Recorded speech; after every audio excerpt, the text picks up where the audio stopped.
this is Rajesh. Welcome back to the channel, and today we are going to understand what are lambda functions and power tools.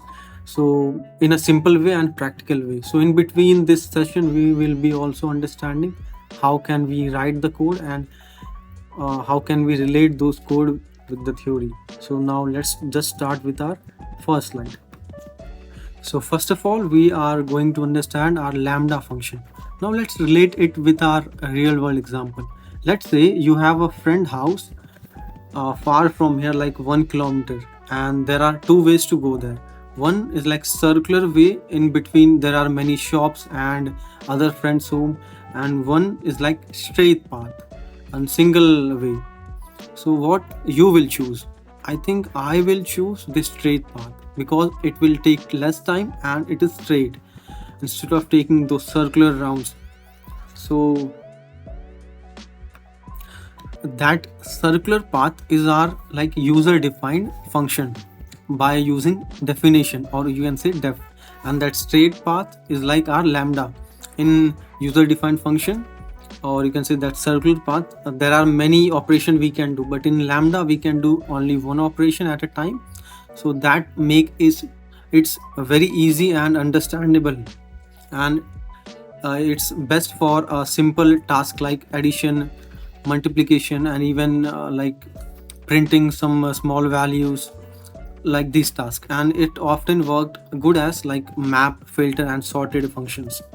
So this is our lambda function. How can we define it? We have like, we can give a name equal to, then a function name equal to, then lambda keyword, then we can give a variable, and inside this colon we can write what operation we have to perform. So this is our lambda function. Now let's come to the coding part. We are going to understand how can we define it.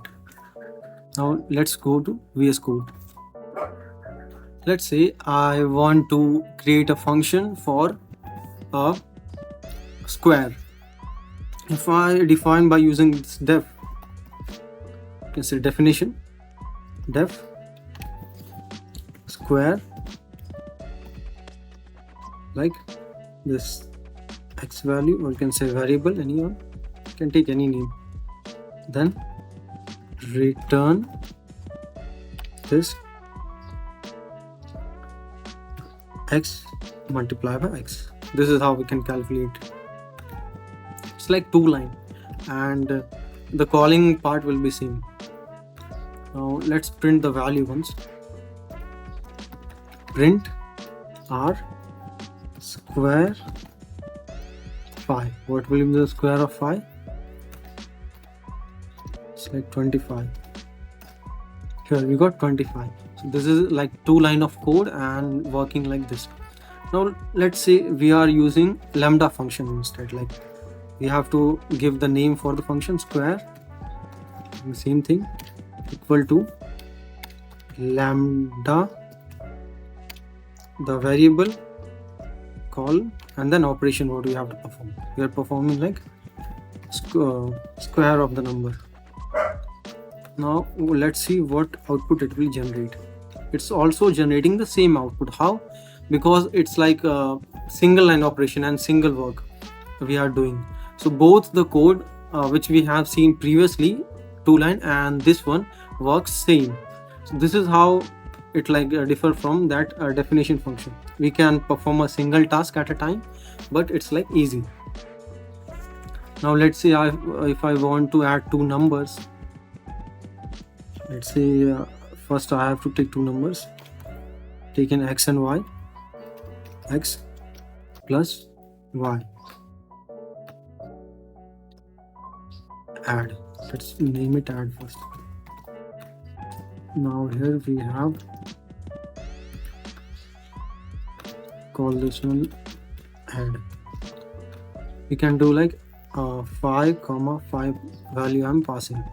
Now see what will be the output. Here we got 10. So this is how addition worked here. And one thing you can noticeably see here,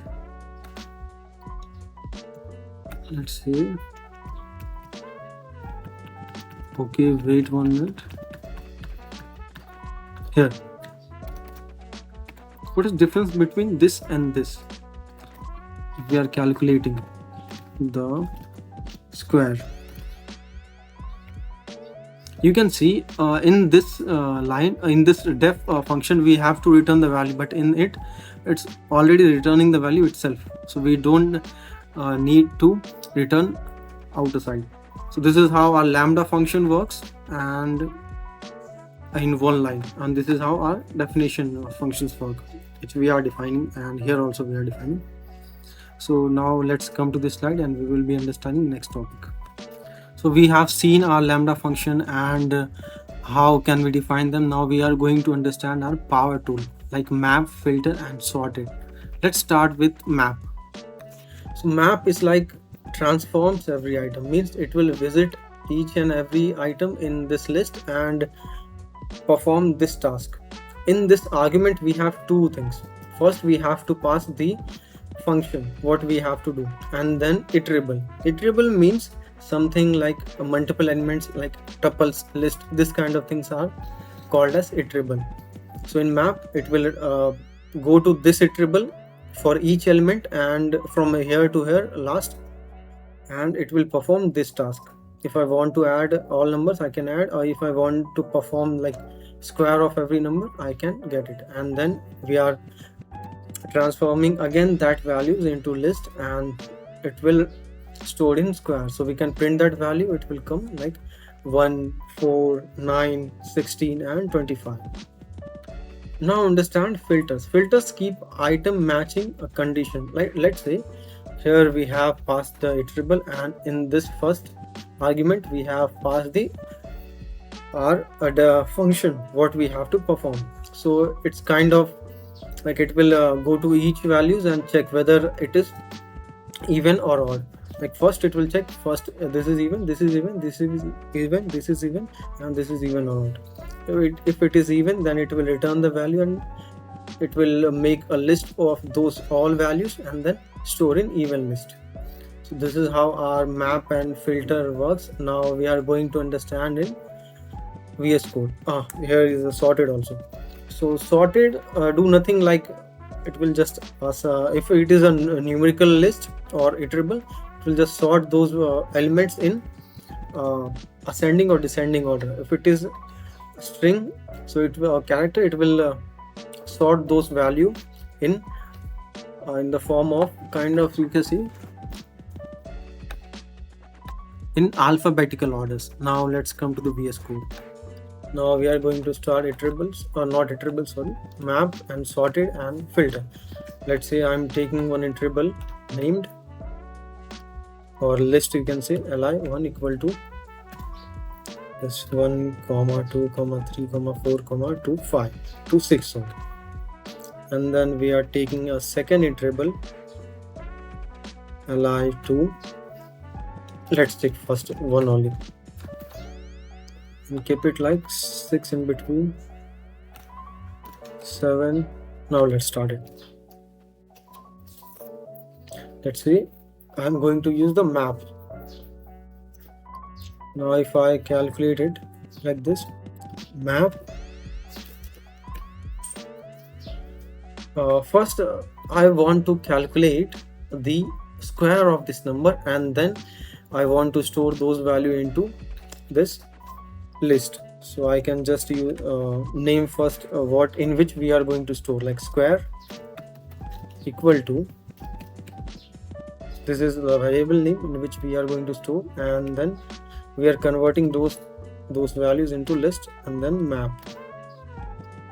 In map it will just go through every and each number to transform it. So in map we already seen what we have to pass. At first argument we have to pass the function. So I'm going to use the lambda function here. See, lambda x, I'm calculating the square of the numbers, this, and again x. This will calculate the square, and then we have to pass the iterable, means this list I have to pass here, li1. Now we can just print this square value, it will return 1, 4, 9 like this values. Let's print it. Print square. Let's run this one first. So to run this, we have this command called python space the file name. In this case we have file name as pp8_2.py. Now we can run this code. Wait 1 minute. We have to change the folder. Okay, we can run by using this, and we got 1, 4, 9, 36, 49 and 36 again. So this is how we have calculated the square by using lambda function and by using map, which converted into list, and those list will stored in square, and we are printing those. Now we can do one thing. I'm using filter. Let's see what's going to happen.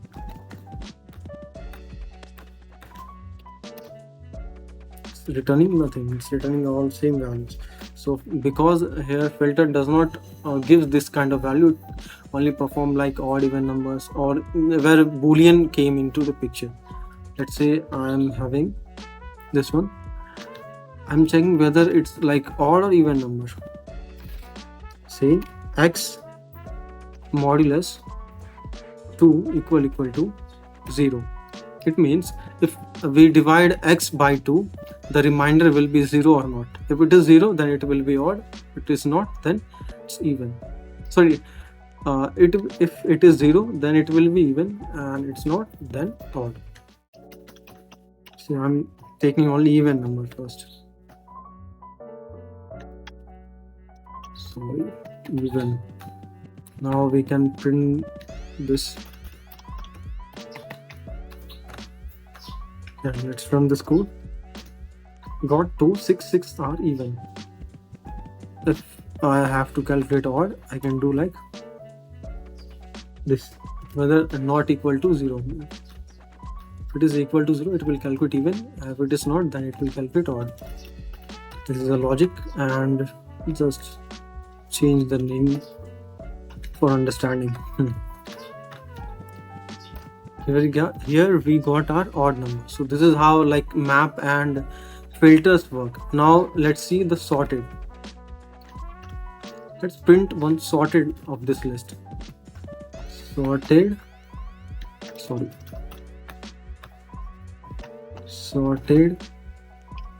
1 equal to, this is just a name, you can give anything. Then sorted, this is our function, actual function, sorted li1. I'm sorting this list. Now print this sorted 1. If I run this code, I will get these sorted values, which is like 1, 2, 3, 6, 6, 7. So this is how it works. Now let's come to list. Strings, whether it work on string or not. Let's see. Like apple, it's there, and then again, say it's like someone's name, Rahul, and then Naveen,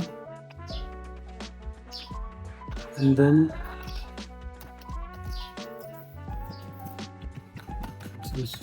now we can pass this one, and let's see what's going to happen here. It's all sorted.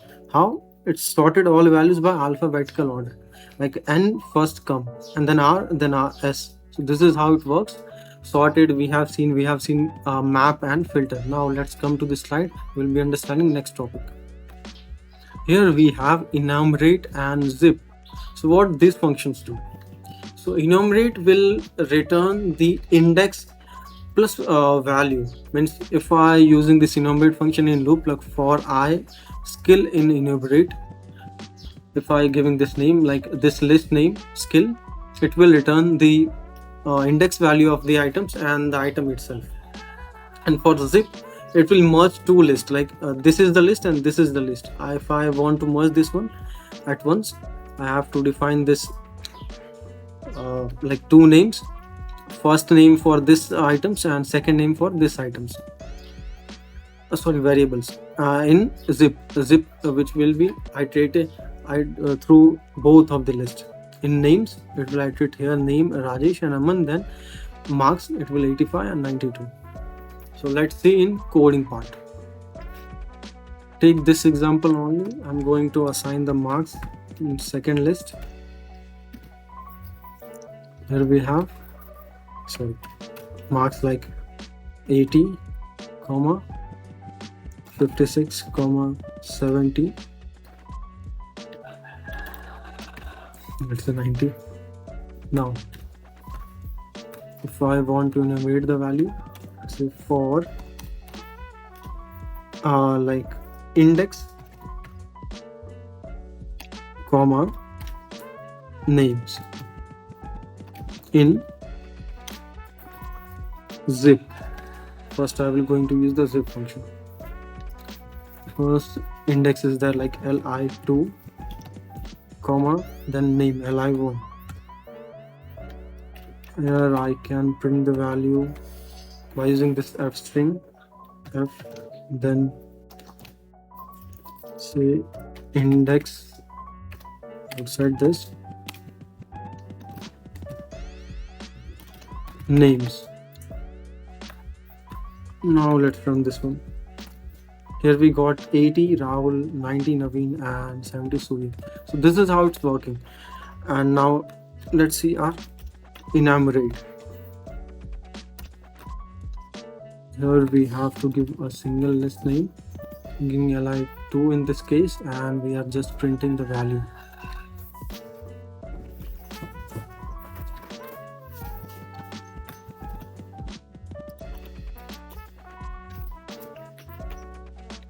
Okay, then index is there, and then names itself. Let's say I'm going to print this one here, then names. Now let's run this one. We got 0 as 80, then 1 as 90 and 2 as 70. So sorry, this, okay, let's take this variable as marks, which will make more sense to understand. Now if I run this one, I'll get like this. So first it is returning the index value, and then at the same time it is returning the actual value also. Index value for 80 is 0, so it is 0, and it is returning the value itself 80. Then 1 for 90, 2 for 70. We can also start this index value or this value by ourselves, like start, we have to give equal to anything. Let's say I want to start from 1. Now let's run this one. Here we're starting from 1 for 80, 2 for 90 and 3 for 70. So we have seen enumerate and zip also. Now let's come to this slide. So here we have seen till now the lambda function, enumerate, zip, the sorted, map and filters. So by this we already done, and in next class we are going to understand file and errors. So there is a homework for you. Just you need to print a cube of a number by using lambda function and then and map function also. So thank you.